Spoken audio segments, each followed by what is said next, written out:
aí, galerinha, tudo bom? Estamos de volta depois desse grande recesso aí, esse feriadão, né? Abençoado por Deus. E estamos aqui para continuar falando sobre o quê? É claro, exatamente sobre isso, sobre Ezequiel, né? Que tem abençoado nossas vidas grandemente, poderosamente. Ezequiel tem mostrado pra gente aí ah, várias palavras vindas de Deus e o quanto nós devemos verdadeiramente buscar ao Senhor de todo o coração, de toda a nossa alma, todo o nosso espírito. E tem trazido para cada um de nós, pelo menos aos nossos corações no dia a dia, só um povo, uma só nação, e o quanto nós devemos verdadeiramente estar diante da presença do Deus vivo, né, buscando como um povo só. A gente percebe aí em Ezequiel, em vários ditos dele, que o povo deixou de escolher a Deus e não Deus deixou de escolher o povo, né? O povo começou a buscar outras coisas, começou a andar em outros caminhos, desde o Jardim do Éden, né? E aí ele vai falando durante esse decorrer, durante esse período aí, o quanto ele escolheu cada um de nós e desde o Éden. E aí ele vai colocando que o povo foi se afastando e foi que Egito era povo de Deus, mas passou a ser Egito e só o único povo que continuou andando na presença do Senhor foi o povo de Israel, que se permaneceu ali na presença do Deus vivo, e mesmo assim cambaleando, né? Com um termo que eu não gosto muito de usar, claudicando, né? Porque eu acho que não é bem assim, mas tudo bem. E aí mas eles começaram a andar bem afastados mesmo dessa presença do Pai. E o Senhor sempre os chamando de volta. A diferença entre o povo de Deus, né, o povo de Israel e os outros povos que foram se afastando, é que o povo de Israel, quando se via numa situação como essa agora, que, que eles estão, né, afastados no exílio babilônico, e durante essa queda aí, eles começam a procurar a presença do Senhor.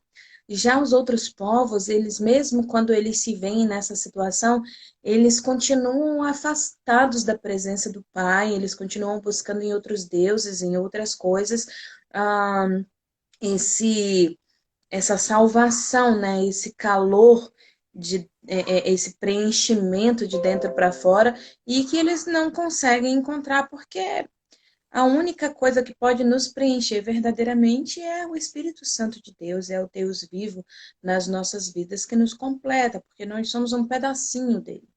Então, o que nos falta para preenchimento é o ser maravilhoso que é o nosso Pai, o Deus de Israel, né?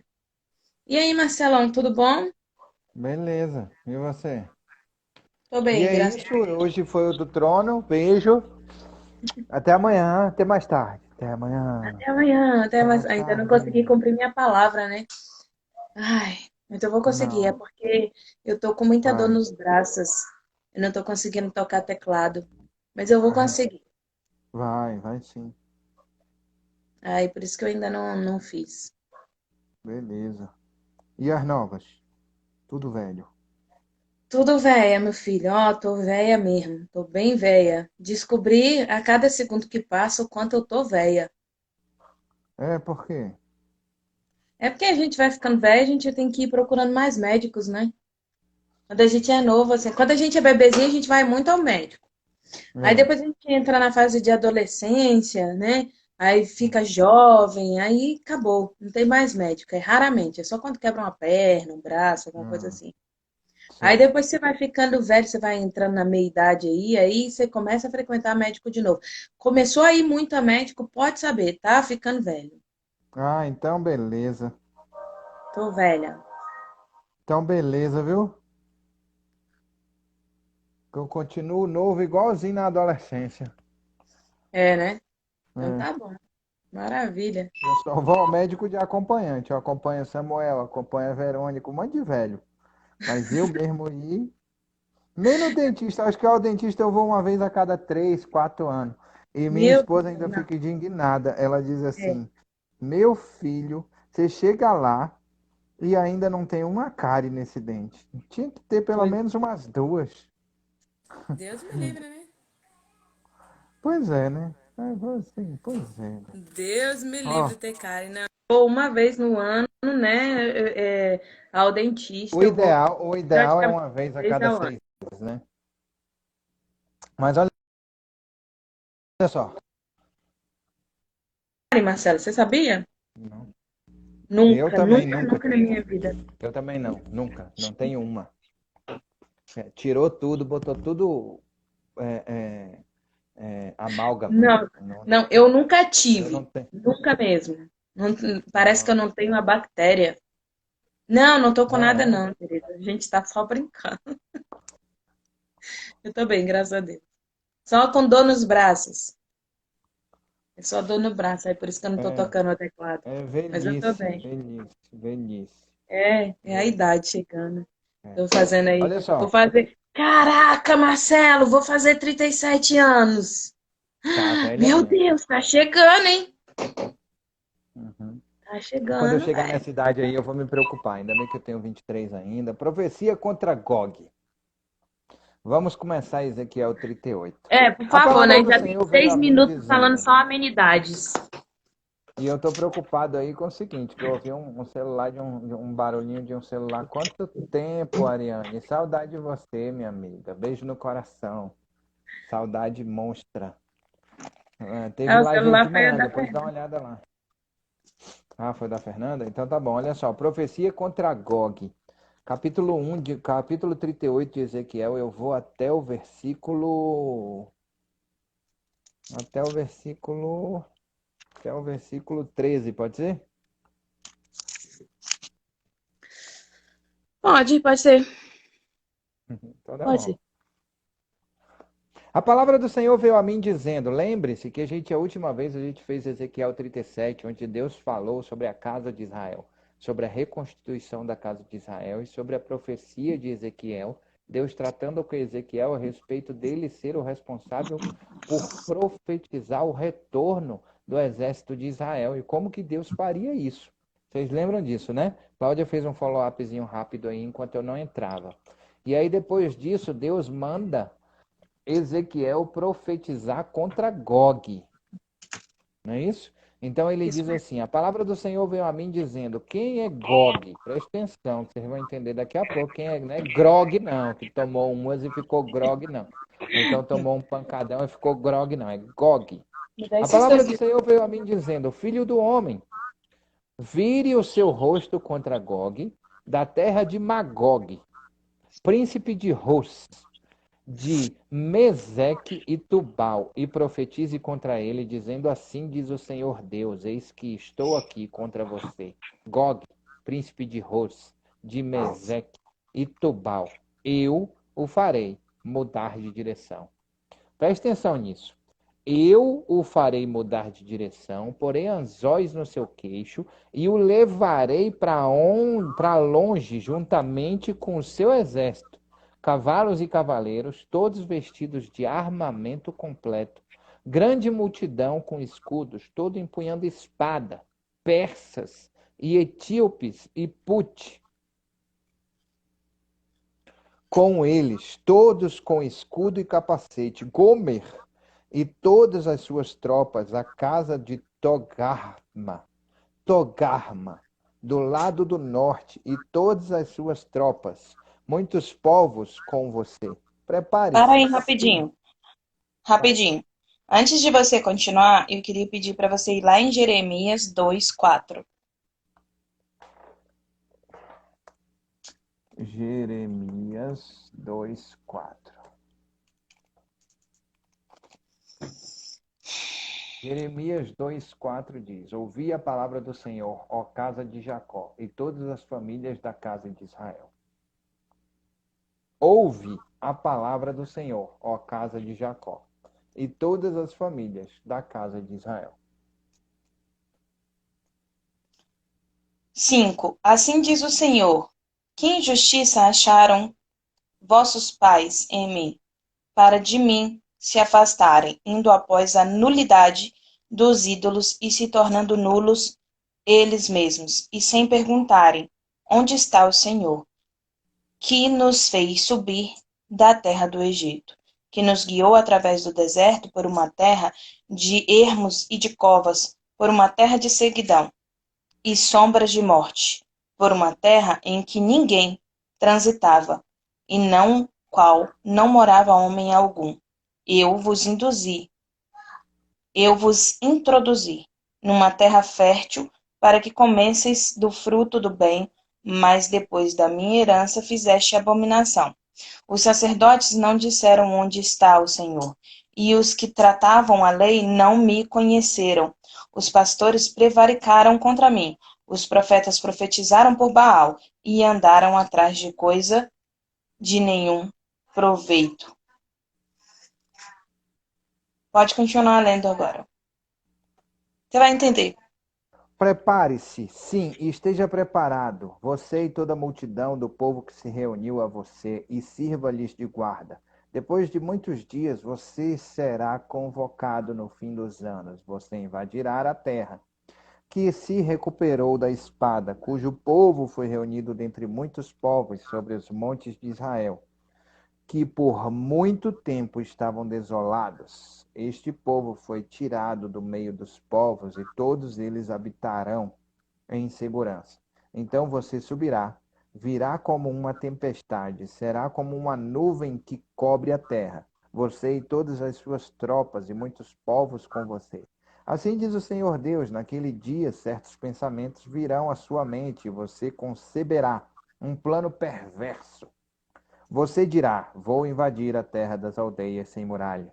Atacarei um povo pacífico que vive em segurança. Todos em cidades em muralhas, sem ferrolhos, sem portões, para levar o despojo, arrebatar as presas e levantar a mão contra as terras desertas que agora se acham habitadas e contra o povo que se congregou dentre as nações, que tal tem gado e bens e habita no meio da terra.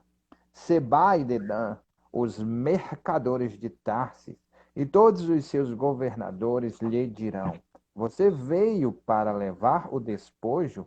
Você reuniu o seu bando para arrebatar a presa, para levar a prata e o ouro, para pegar o gado e os bens, para saquear grandes despojos? O que acontece aqui? Lembra que a gente leu no 37? O 37 está dizendo assim, que eu vou reconstruir Israel.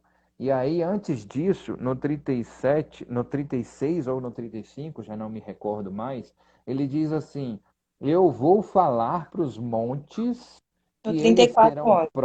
prósperos, que eles serão prósperos e que darão frutos e abundância. Voltei, caiu aqui a net. Seja bem-vinda.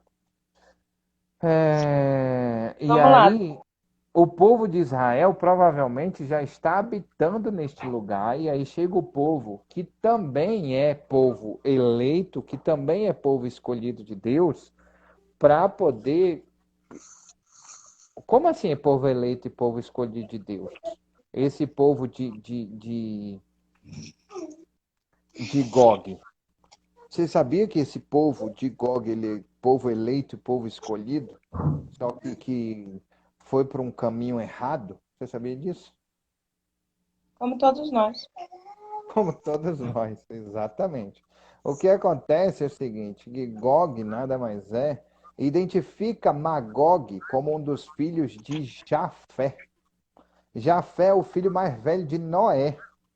Os descendentes de Noé se espalhavam pelo mundo e formaram vários povos depois do dilúvio. Como Deus Assim, mandou. Deus mandou que eles se espalhassem mesmo. Então, exatamente. que não se espalhassem e se afastassem da presença do Senhor, né? Exatamente. E assim Magog provavelmente deu origem ao povo chamado Magog. Porque ele diz aqui em Gênesis 10, 1, 2, ele diz bem assim, ó. Este é o registro da descendência de Sem, Cã e Jafé, filhos de Noé. Os filhos deles nasceram depois do dilúvio. Estes foram os filhos de Jafé: Gomer, Magog, Madai, Javã Tubal, Meseque e Tirás, ou seja, Magog, que foi quem provavelmente deu origem ao povo chamado Magog, se voltou contra o povo de Israel, puxado por Deus, porque ele diz assim, ó, eu farei mudar de direção, porém anzóis em seu queixo, e levarei para longe, juntamente com o seu exército, cavalos, cavaleiros, todos vestidos de armamento completo, grande multidão de escudos, todos empunhando espadas.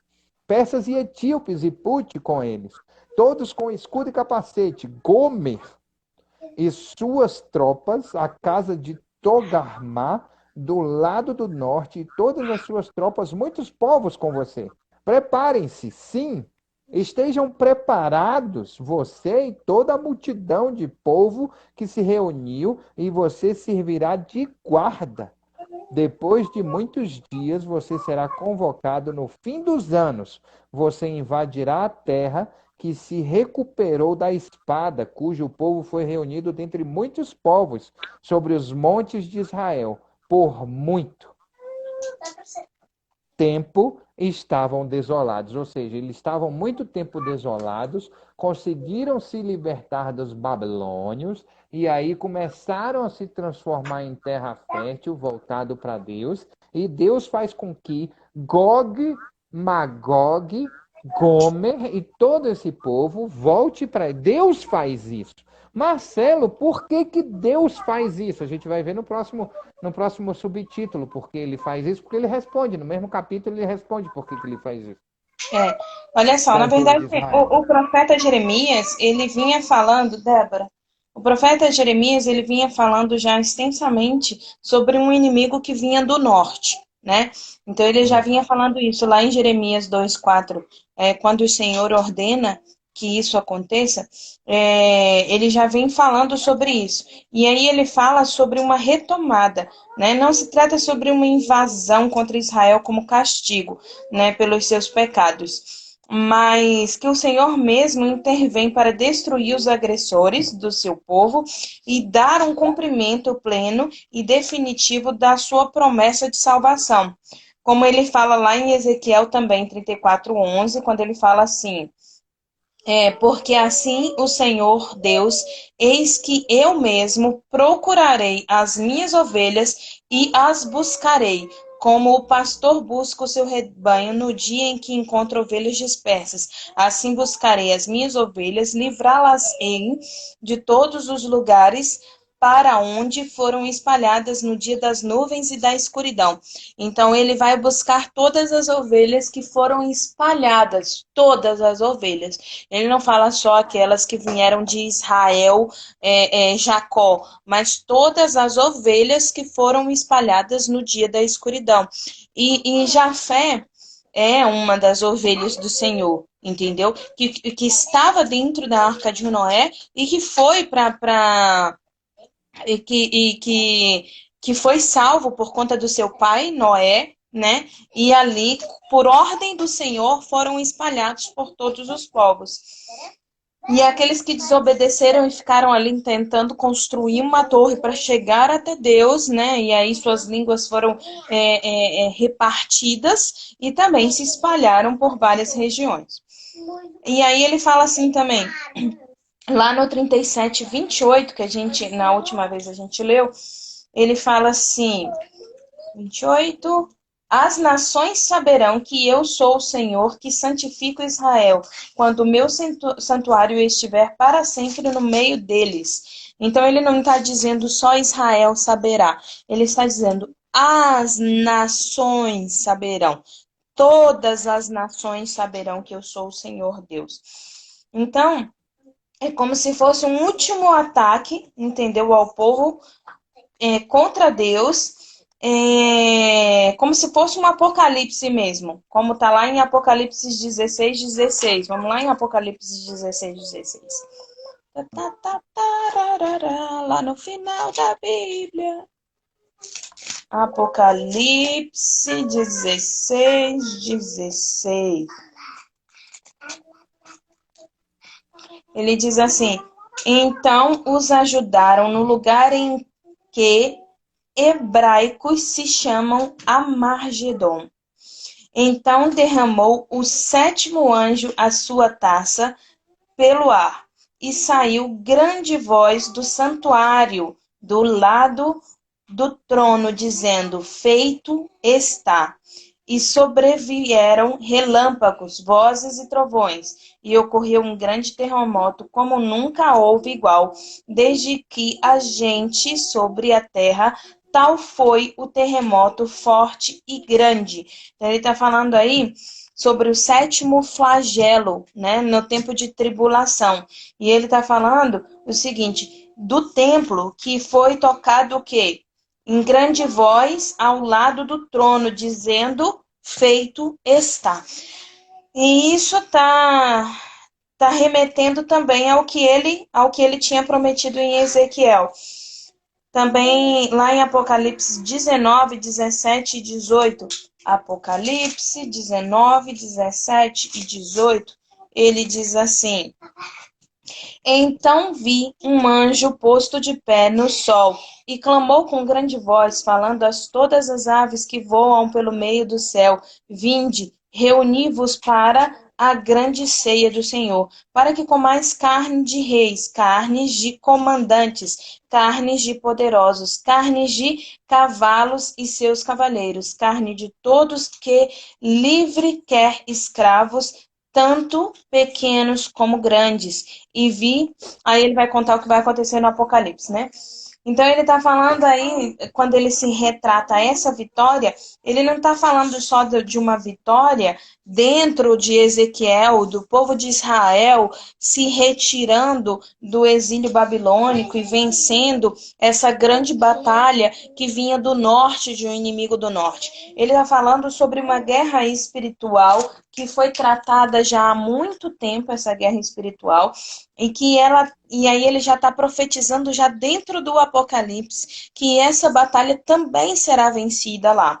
E aí ele fala lá em Apocalipse ainda, Apocalipse 27 a 9, ele fala assim: quando, porém, se completarem os 1000 anos, Satanás será solto da sua prisão, e sairá e seduzirá as nações que há nos 4 cantos da terra, Gog e Magog, a fim de reuni-las para a peleja. O número delas é como a areia do mar.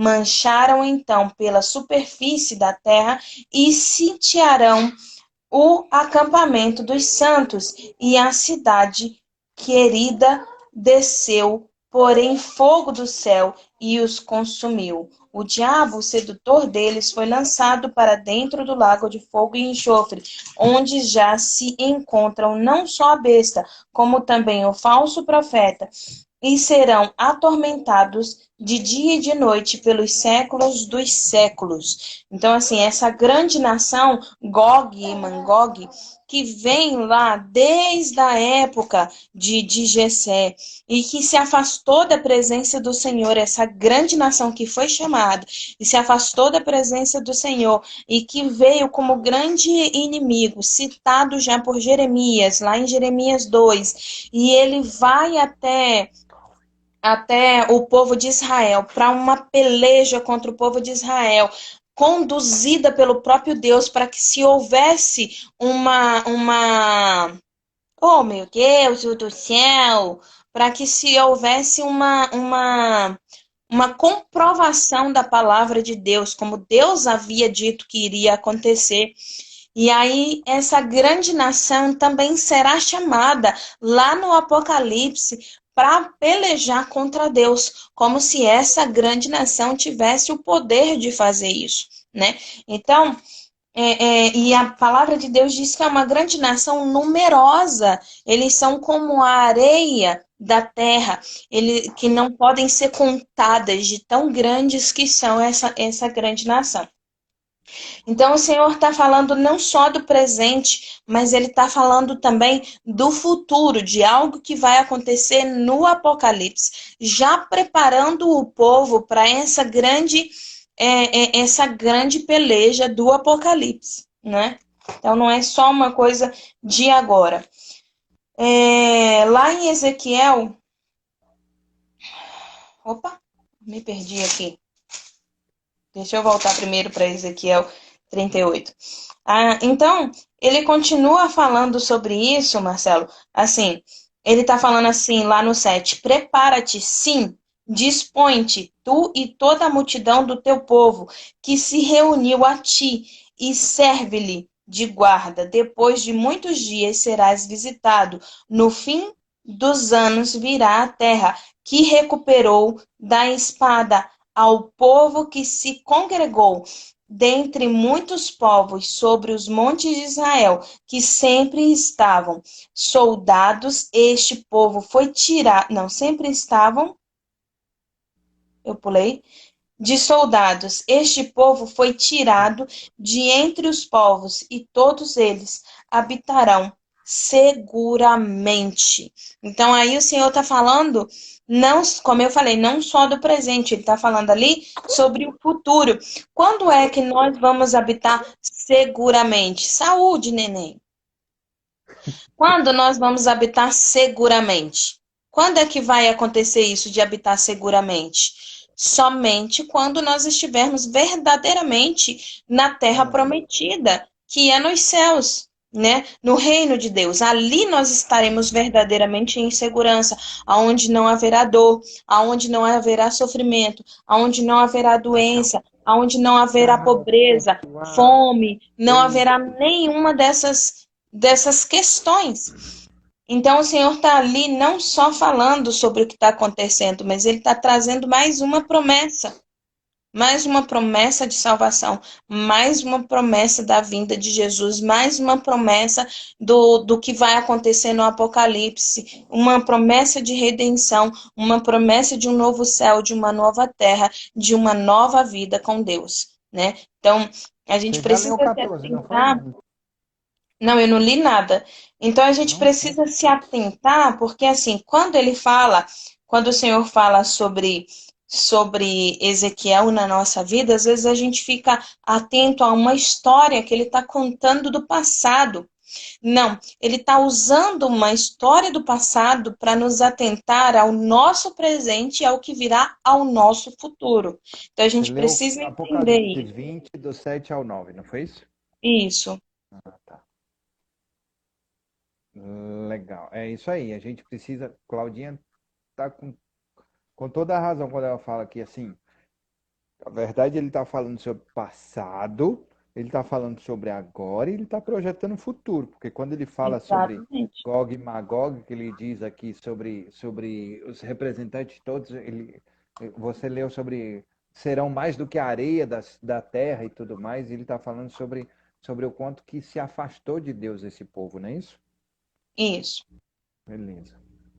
E aí agora a gente vai entender por que que Deus faz isso, por que que Deus traz esse povo porque ele diz aqui, ó, vou pescar você como anzol, mudarei você de direção e trarei você para o direcionamento do meu povo. Quero que você veja ele e que você entre e que você ataque Israel. É isso que Deus quer que aconteça.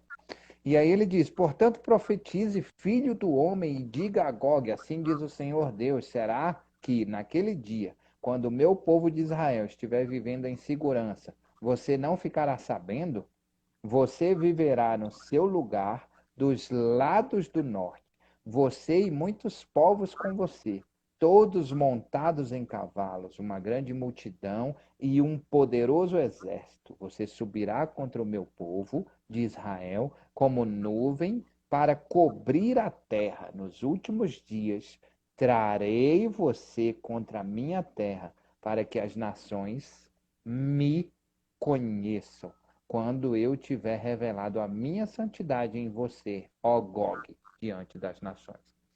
Então aqui está nada mais, nada menos que o motivo no qual Deus faz isso. Ele está falando sobre lá o futuro, está falando sobre o Apocalipse, não é isso, Claudinha? E É, ele está falando, ó, você virá do meu lugar, dos lados do norte, do seu lugar dos lados do norte. Você e muitos povos com você, todos montados em cavalo, uma grande multidão e um poderoso exército.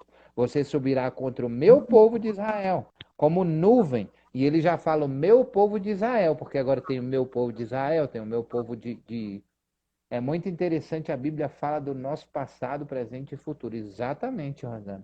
E aí, como nuvem para cobrir a terra, nos últimos dias, trarei você contra a minha terra. Para quê? Para que as nações me conheçam. Quando eu tiver revelado a minha santidade em você, ó Gog, diante das nações. Assim diz o Senhor Deus. Por acaso você não é aquele de quem falei nos tempos antigos? Por meio de seus servos e profetas de Israel, que aqueles dias profetizaram durante anos que eu faria com você, com que você tivesse, com que você viesse e atacasse o meu povo naquele dia, quando Gog vier contra a terra de Israel, diz o Senhor Deus, e eu ficarei furioso. Pois o meu zelo no fogo do meu furor, eu disse que naquele dia haverá um grande terremoto na terra de Israel. Os peixes do mar e as aves dos céus e os animais selvagens, todos os animais que rastejam sobre a terra e todas as pessoas que estão sobre a face da terra tremerão diante de mim. Os montes virão abaixo, os rochedos se desfarão, e todas as muralhas desabarão por terra. Convocarei a espada contra Gog em todos os seus montes, diz o Senhor Deus. A espada de cada um se voltará contra o seu próximo. Eu o castigarei com peste e derramamento de sangue. E ele está falando sobre Apocalipse aqui ainda. Ele ainda está Exatamente. falando sobre Apocalipse. E sabe o que Eu que é castigarei interessante, com. Marcelo? Ele Diga. não está falando só sobre Apocalipse, ele está falando também o seguinte: lembra que Ezequiel faz um questionamento a Deus? Ele vira e fala assim: Senhor, o povo está olhando para nós dois e está dizendo assim que nós somos homens de parábolas, que a gente fica só falando historinha. E o Senhor está falando assim: pois é, eles vão continuar falando que nós somos homens de parábolas, que nós ficamos continuando contando historinhas. Mas quando chegar lá no Apocalipse, eles vão chegar e vão falar assim: eita, esse aí não é o povo que Deus disse que ia levantar contra o povo de Israel? Esse não é o povo que Deus disse que ia derrotar assim, assim, assim? Esse não é o. Ah, olha, o Senhor não disse que haveria um grande terremoto? O Senhor não disse. E aí eles vão falar assim: é, Deus não é Deus de parábola, Deus é Deus de verdade, né? Quantos de nós, Cláudia, falamos hoje em dia, desde quando nós nos conhecemos por cristão, e existe uma promessa da segunda vinda de Jesus Cristo, e existe desde quando a gente estava falando sobre Atos, e que teve até uma certa confusão lá naquela época, de que a segunda vinda de Jesus Cristo ia ser muito rápida, e um dos apóstolos escreveu uma carta para uma das cidades para esclarecer sobre a segunda vinda de Jesus Cristo. Agora eu não vou me lembrar qual foi a carta, e ele diz sobre isso. E quantos de nós temos essa promessa desde quando nos entendemos por cristão, de que Jesus Cristo está voltando, logo ele vem, logo ele volta. Só de cristão aí você tem quantos anos, você? Ah, Eu, tem. só de Cristo indo embora tem mais de 2000 anos, né? Então, assim, quanto tempo que tem que a gente vai dizendo isso, que, quando que vem isso aí? E aí começa a virar parábola, começa a virar historinha. Desde quando eu me entendo por crente que esse negócio de Jesus Cristo está voltando, está voltando, está voltando, mas eu acho que ele não vai voltar nunca, que eu vou morrer, ele não vai ter voltado ainda. Então, deixa eu curtir o máximo que eu puder aqui, porque eu sei que eu vou morrer velho mesmo. E aí, como que eu vou morrer de velhice? Porque eu tenho certeza que eu vou morrer de velhice. Quando eu estiver pertinho de morrer em cima de uma cama, eu peço perdão, me arrependo. E aí eu vou pro céu. Mas enquanto eu estiver aqui, ele não vai voltar mesmo, eu vou me arrependendo. Ou eu vou me curtindo. E aí Deus cobra a nossa responsabilidade, a parábola dos talentos, né? Deus cobra a nossa responsabilidade. Ele diz assim, Jesus Cristo, por parábola, disse assim, o reino do céu é como alguém que vai lá, viaja e deixa seus servos tomando conta. Jesus Cristo veio aqui, entendeu? Depois foi embora fazer uma viagem e deixou nós aqui tomando conta. Nós somos mordomos, né? E aí a gente fica nessa mordomia toda aqui, cuidando das coisas que são do pai, mas a gente precisa entender o seguinte, que a gente vai ser cobrado por resultado. Não é só, não é isso, Cláudia? É. Não é só, assim, não é que a salvação é pelo resultado que a gente tem, não. Salvação é aquele que crê, que aceita Jesus como o único, suficiente Salvador da sua vida, se arrepende de seus pecados e vive plenamente com o Senhor. Mas você vai ser cobrado com relação. O Senhor fala, o sangue nas mãos das pessoas que você não pregou, as pessoas que você ajudou a desviar, porque você às vezes estavam no caminho do Senhor e você disse, ah, não, não tem nada demais, não tem nada a ver, né? Não tem nada a ver, vamos ali fazer isso. Então, o Senhor vai cobrar a responsabilidade com relação a isso. Ele cobra todos os dias a responsabilidade com relação a isso. E aí, por isso que ele fala, não terei ninguém por inocente, porque ele diz que todos vão saber a verdade. E também, assim, ninguém sabe o dia do amanhã. É muito fácil a gente falar assim, ah, não, eu vou morrer de velhice. Mas você não sabe, porque o dia da morte, o dia que só Deus sabe, só Deus sabe. Pode ser que você morra de velhice, mas pode ser que você atravesse a rua amanhã e um carro te atropele e você morra. Pode ser que Que você não de repente acorde. que você tenha um infarto, que não acorde, que aconteça qualquer outra coisa. Uhum. O dia de amanhã só Deus sabe, a Ele pertence, entendeu? Então, assim, é muito fácil a gente falar assim, ah, vai acontecer amanhã, eu vou morrer de velhice, ah, eu não tenho doença nenhuma, ah, não sei o quê. O difícil é ser verdade. O difícil é ser verdade. É isso aí. A palavra do Senhor diz que ele vem como um ladrão na noite. Então as pessoas vão estar dormindo ou vão estar no campo e quando olhar para o lado, cadê o seu amigo, né? Ai, meu Isso. Deus, sumiu. Foi embora. Vão ter várias justificativas para isso, como hoje a gente vê filmes, a gente vê questões aí das pessoas colocando, né, sobre extraterrestres, sobre dando já ideias, dando alusões a isso que pode vir a acontecer no futuro, que pode ser no futuro, e aí vai. E vão ter pessoas que vão acreditar nessas alusões, vão ter pessoas que vão achar que realmente aconteceu, e vão ter pessoas que vão olhar para o lado e vão falar: me ferrei, agora ou é a marca da besta. Ou é morte, entendeu? A palavra de Deus fala isso, fala assim, que aqueles que tentarem salvar a sua vida, perdê-la-ão, mas aqueles que morrerem por Cristo, aqueles vão salvar a sua vida verdadeiramente. A questão é qual é a vida que a gente quer salvar. A gente passa muito tempo querendo salvar a vida errada. Esse é o problema. Qual é a vida que a gente quer salvar? É essa vida terrena ou a vida celestial? É E isso é aí. isso que o Senhor está perguntando, sabe? Quando ele conta sobre Ezequiel, quando ele fala sobre o que Ezequiel passou, se você parar para analisar a vida de Jeremias, a vida de Ezequiel, a vida de Isaías, você vai falar: meu Deus do céu, eles não tiveram vida, porque eles passaram a vida toda profetizando, correndo atrás de um povo que não merecia, entendeu? Orando por eles, chorando por eles, clamando por eles, indo para o meio de uma batalha que não era batalha diretamente deles, porque eles não pecaram contra Deus, eles estavam à disposição do Senhor 24 horas passando fome, passando necessidade, vivendo, fazendo os simbolismos que Deus mandava e correndo de um lado, correndo do outro, isso, aquilo outro. Você fala assim, meu Deus do céu, eles não tiveram vida. Mas eles tiveram vida, sim, vida em abundância, vida muito melhor do que a minha, vida muito melhor do que a sua, que está aí sentado no sofá assistindo televisão o dia inteiro sem saber o que verdadeiramente Deus tem para sua vida.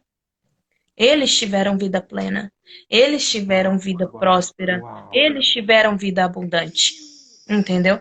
Então, qual é a vida que você quer? Quando a gente fala sobre prosperidade, abundância, vida plena, a gente está falando a vida da sua alma, não a vida da sua carne. É isso Porque quem aí. quiser salvar a carne vai perder a vida da alma. E quem quiser salvar a vida da alma vai perder a vida da carne. É um ou outro. Qual das duas você quer para você? Eu quero a vida da minha alma. Eu quero que ela viva eternamente. Eu não quero que ela morra eternamente. Não quero. Posso terminar aqui? Pode, querido, fica à vontade. Então ele fala assim: os montes virão abaixo, os montes virão abaixo, os rochedos se desfarão e todas as mulheres desabarão por terra. Convocarei espada contra Gog e todos os seus montes, diz o Senhor Deus. A espada de cada um se voltará contra o seu próximo. Eu o castigarei com peste e derramamento de sangue. Farei cair chuva torrencial, grandes pedras de granito, fogo e enxofre sobre ele, sobre as suas tropas e sobre muitos povos que estiverem com ele. Assim, revelarei a minha grandeza e a minha santidade, e me darei a conhecer os olhos de muitas nações, e saberão que eu sou o Senhor. E o capítulo de amanhã é a queda de Gog. Vai falar sobre o capítulo de amanhã, a queda e sepultamento dele. Ah, Marcelo, mas você está dizendo que amanhã vai ser queda e sepultamento, mas hoje você não falou que... Oi, gatona, como é que você está? Tudo bem? Você não falou que lá em Apocalipse estava falando sobre isso? Não, está falando sobre o povo de Gog e de Magog. E esse povo, essa geração que vai ser lá em Apocalipse. Tá joia? Então preste atenção nisso. Amanhã a gente está aqui de novo, meio-dia 5, direto do trono, para a gente falar um pouquinho mais sobre a história da ascensão.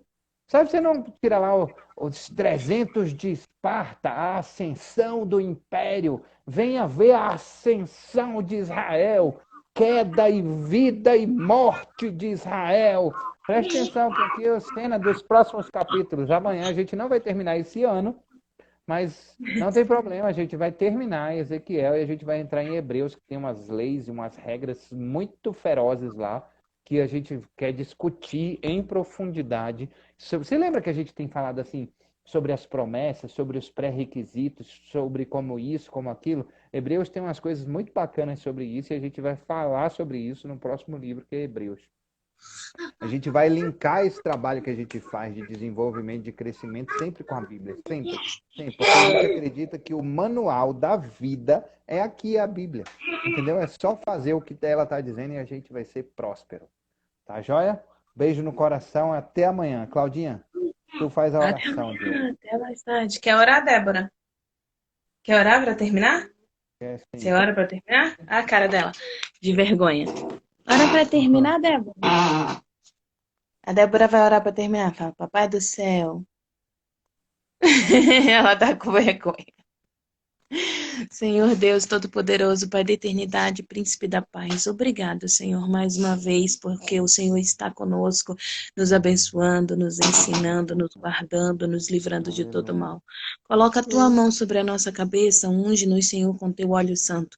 Nos conduz, Senhor, em nome de Jesus Cristo, para que possamos cada dia mais e mais, Senhor, aprender, falar, divulgar, Senhor, da Tua palavra, que possamos cumprir o que o Senhor nos chamou para fazer. E de por todo mundo e pregai o Evangelho, Senhor, que possamos, Pai amado, pregar a Tua palavra e que ela seja viva, eficaz, verdadeira no coração de todas as pessoas que nos escutam, Senhor.